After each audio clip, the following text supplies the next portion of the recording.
Hello बच्चों, अब हमें पढ़ना है नेक्स्ट टॉपिक रिफ्लेक्शन। आपकी जब जैसे पेज टर्न करेंगे उस पे होगा पेज नंबर 178 पे।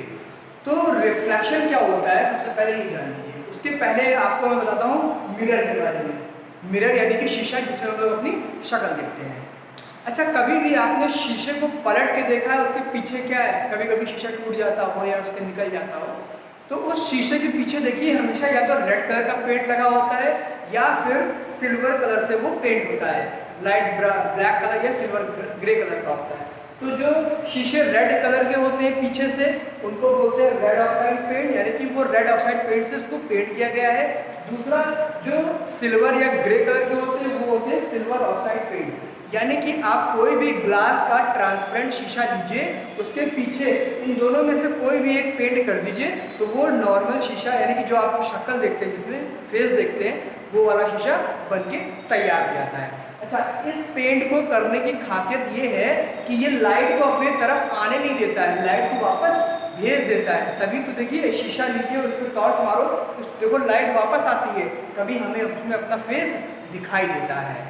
इतना समझ में आया कि मिरर क्या होता है? मिरर वो चीज़ है जिसके बैक साइड पे हम लोग पेंट कर देते हैं, जिसकी वजह से लाइट सामने से उसके अंदर नहीं जा पाती है, वो लाइट रिफ्लेक्ट होकर के हमारी तरफ वापस आ जाती है। सेम वही कॉन्सेप्ट होता है रिफ्लेक्शन का। यानी कि आप कोई भी एक ग्लास ले ले, शीशा ले ले, ऐसे नॉर्मल मिरर, ठीक है, सीधा वाला, और उस इसे बोलते हैं प्लेन मिरर। तीन तरह के मिरर होते हैं, हम लोग पहले पढ़ेंगे प्लेन मिरर के बारे में। तो आप प्लेन मिरर ले लें और प्लेन मिरर में जो मैंने नीचे लाइन खींच रखी है इसका मतलब है कि नीचे इसको पेंट किया गया है और ऊपर मैंने लाइन नहीं खींची है ऐसे करके। इसका मतलब ऊपर जो है वो रिफ्लेक्टिंग, यानी कि ऊपर की जो इसकी लेयर है वो उस पर आपको शक्ल दिखाई देगी। मान लीजिए शीशा ऐसे इधर मेरा फेस दिखाई दे रहा है और इस साइड पेंट किया गया, शीशे को मैंने ऐसे करके रख दिया तो शक्ल मेरी इसमें दिखाई दे रही है, पीछे क्या है पेंट किया गया और शीशे को मैंने ऐसे कर दिया। तो नीचे हो गया पेंट वाला और ऊपर हो गया लाइट को रिफ्लेक्शन करने वाला है जिसमें हम लोग अपनी शक्ल दिखाई देगी। ठीक है, अब पढ़ते हैं रिफ्लेक्शन के बारे में।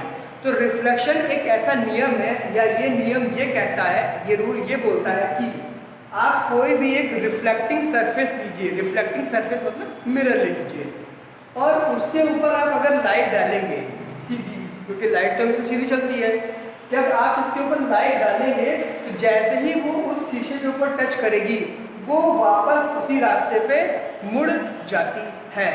यानी कि लाइट इसके ऊपर आएगी तो सीधी, लेकिन ये जो पेंट कर रखा है लाइट इधर जाएगी नहीं तो वापस उसको उसी रास्ते में उसी तरफ भेज देती है। ठीक, अच्छा, अब इसमें कुछ छोटे छोटे से पॉइंट हैं। वो क्या कि जो आने वाली रे होती है, जो लाइट आ रही है शीशे के ऊपर, उस लाइन का नाम होता है इंसिडेंट रे। क्या बोलते हैं उसको? Incident ray. और जब ये यहाँ से वापस टकरा के वापस जा रही होती है इसको बोलते हैं रिफ्लेक्टेड रे। यानी कि एक शीशा जब उसके ऊपर लाइट पड़ती है और वो उसमें से पार नहीं हो पाती है तो शीशा उसको वापस उसी रास्ते में भेज देता है। इस नियम को बोलते हैं रिफ्लेक्शन। समझ में आया? बुक में देखिए लिखा होगा, when a ray of light falls on the surface it bounces back from the surface. The phenomena in which the ray of light falling on the surface bounces back to the medium from where it came is called reflection. यानी कि reflection वो चीज़ है जब किसी भी surface के ऊपर light आए और वो सरफेस उस लाइट को वापस उसी रास्ते में भेज दे तो उसको हम क्या बोलते हैं? रिफ्लेक्शन बोलते हैं। आने वाली जो लाइट होती है उसका नाम होता है इंसिडेंट रे और जो टकराने के बाद लाइट जाती है उसका नाम होता है रिफ्लेक्टेड रे। ये दो याद हो गए बातें? ठीक है। अब दूसरी चीज इसमें क्या होता है, देखो मैंने एरो बना रखा है, लाइट आ रही है इसलिए नीचे का एरो है, जा रही है तो ऊपर का एरो है।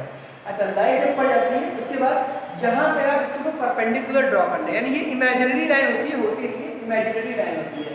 तो यहाँ पे जिस एंगल से वो आई थी है ना, उसी एंगल से वो वापस जाएगी। मतलब जितना यहाँ का एंगल होगा उतना ही एंगल यहाँ का होगा, जितना आप उसको मोड़ के डालेंगे वो उतना ही मुड़ के जाएगी। इसको आप समझ लीजिए, जो आने वाली रे होती है उसका नाम होता है आई, यानी कि इस एंगल का नाम है एंगल ऑफ इंसिडेंस, और जो लाइट जा रही होती है तब जो एंगल बनता है उसको बोलते हैं एंगल ऑफ रिफ्लेक्शन। ये आप लोगों को मैथ्स में बताया गया होगा, श्यामलाल सर ने अच्छे से बताया होगा एंगल क्या होते हैं। नहीं बताया तो उनसे पूछिए, और तब भी ना बताए तो मैं उसको बता दूंगा। हालांकि लेकिन अभी मुझे समझाना है तो मैं आपको छोटा सा एक एग्जांपल देता हूँ।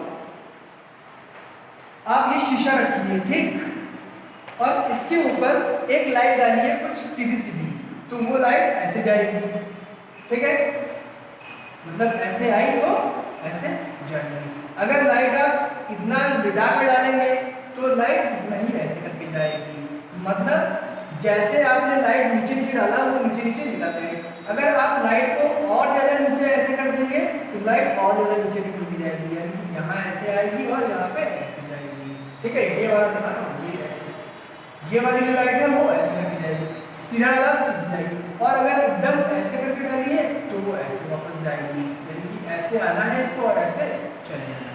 तो यानी कि कहने का ये मतलब है कि आप लाइट जिस तरह से डालेंगे इसके ऊपर, लाइट जैसे जैसे इसके ऊपर शीशे के ऊपर पड़ेगी उसी एंगल से वो निकल जाती है। तो जो आने वाला एंगल होता है उसको बोलते हैं आई, और जो जाने वाला एंगल बनता है उसको बोलते हैं आर।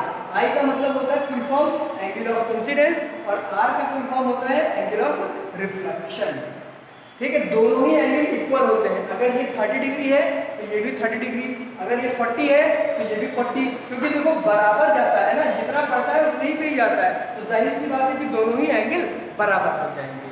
अब क्योंकि अगर एंगल कम होगा तो अगर ऐसे आएगी तो इसको ऐसे जाना पड़ेगा, ऐसा तो हो नहीं सकता। तो जितने एंगल पे आएगी उतने ही एंगल पे उस लाइट को रिफ्लेक्ट होकर के उस सरफेस से दूर जाना पड़ेगा।